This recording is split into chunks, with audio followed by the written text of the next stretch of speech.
ಸರ್ಕಾರ ಹಾಗೂ ಸಾರಿಗೆ ನೌಕರರ ನಡುವೆ ತೀವ್ರ ಜಟಾಪಟಿ ನಡೀತಾ ಇದೆ. ವೇತನ ಹೆಚ್ಚಳ ಮಾಡದ ಸರ್ಕಾರದ ವಿರುದ್ಧ ನೌಕರರ ಧರಣಿ ಮತ್ತು ಸತ್ಯಾಗ್ರಹ. ಸರ್ಕಾರ ಹಾಗೂ ಸಾರಿಗೆ ನೌಕರರ ನಡುವೆ ತೀವ್ರ ಜಟಾಪಟಿ.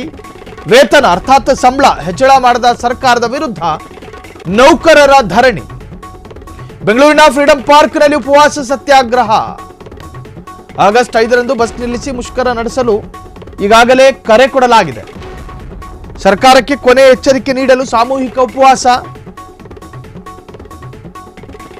ಅನಂತ ಸುಬ್ಬರಾವ್ ನೇತೃತ್ವದಲ್ಲಿ ಉಪವಾಸ ಸತ್ಯಾಗ್ರಹ. ಸಾರಿಗೆ ನೌಕರರ ಸಂಘಟನೆ ಜಂಟಿ ಕ್ರಿಯಾ ಸಮಿತಿಯಿಂದ ಹೋರಾಟ. ಉಪವಾಸ ಸತ್ಯಾಗ್ರಹದಲ್ಲಿ ಸಾವಿರಾರು ಸಾರಿಗೆ ನೌಕರರು ಕೂಡ ಭಾಗಿಯಾಗುವ ನಿರೀಕ್ಷೆ ಇಟ್ಟುಕೊಳ್ಳಲಾಗಿದೆ. ಬಸ್ ಸಂಚಾರಕ್ಕೆ ಯಾವುದೇ ಅಡ್ಡಿಯಾಗದ ರೀತಿ ನೌಕರರ ಹೋರಾಟ. ಸರ್ಕಾರ ಹಾಗೂ ಸಾರಿಗೆ ನೌಕರರ ನಡುವೆ ಇದು ನಿರಂತರವಾಗಿ ಯಾವ ಪಕ್ಷ ಅಧಿಕಾರದಲ್ಲಿದ್ದರೂ ಕೂಡ ಸಾರಿಗೆ ನೌಕರರ ಮುಷ್ಕರಕ್ಕೇನು ಕಡಿಮೆ ಇರೋದಿಲ್ಲ. ಪಾಪ ಅವರದೇ ಆದಂತಹ ಬೇಡಿಕೆಗಳಿರ್ತಾವೆ, ಅದಕ್ಕೆ ಸರ್ಕಾರ ಸ್ಪಂದಿಸೋದಿಲ್ಲ, ಸಾರಿಗೆ ಇಲಾಖೆ ಸ್ಪಂದಿಸೋದಿಲ್ಲ.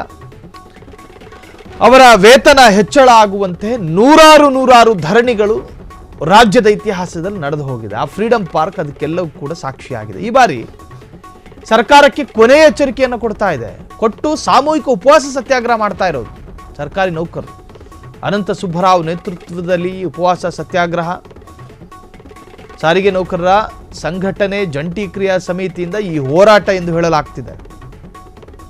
ಉಪವಾಸ ಸತ್ಯಾಗ್ರಹದಲ್ಲಿ ಸಾವಿರಾರು ಸಾರಿಗೆ ನೌಕರರು ಭಾಗಿಯಾಗಲಿದ್ದಾರೆ. ಬಸ್ ಸಂಚಾರಕ್ಕೆ ಯಾವುದೇ ಅಡ್ಡಿಯಾಗದ ರೀತಿ ನೌಕರರ ಹೋರಾಟ. ಸರ್ಕಾರ ಹಾಗೂ ಸಾರಿಗೆ ನೌಕರರ ನಡುವೆ ಈ ಜಟಾಪಟಿಗೆ ಸರ್ಕಾರ ಸ್ಪಂದಿಸುತ್ತಾ? ರಾಮಲಿಂಗಾರೆಡ್ಡಿ ಅವರು ಇದಕ್ಕೊಂದು ಉತ್ತರವನ್ನು ಕೊಡ್ತಾರಾ? ಆ ಧರಣಿಗೂ ಮುನ್ನವೇ ಅವರನ್ನು ವಿಶ್ವಾಸಕ್ಕೆ ಪಡೆದುಕೊಳ್ಳುವಂತಹ ಪ್ರಯತ್ನಗಳಾಗ್ತಾವ? ಸರ್ಕಾರಿ ನೌಕರರವರು ವೇತನ ಹೆಚ್ಚಳದ ವಿಚಾರ ಅಥವಾ ಬೇರೆ ಬೇರೆ ಬೇಡಿಕೆಗಳಿರ್ಬೋದು. ಆಗಸ್ಟ್ 5ನೇ ತಾರೀಕಿನಂದು ಬಸ್ ನಿಲ್ಲಿಸಿ ಮುಷ್ಕರ ನಡೆಸಲು ಕರೆ.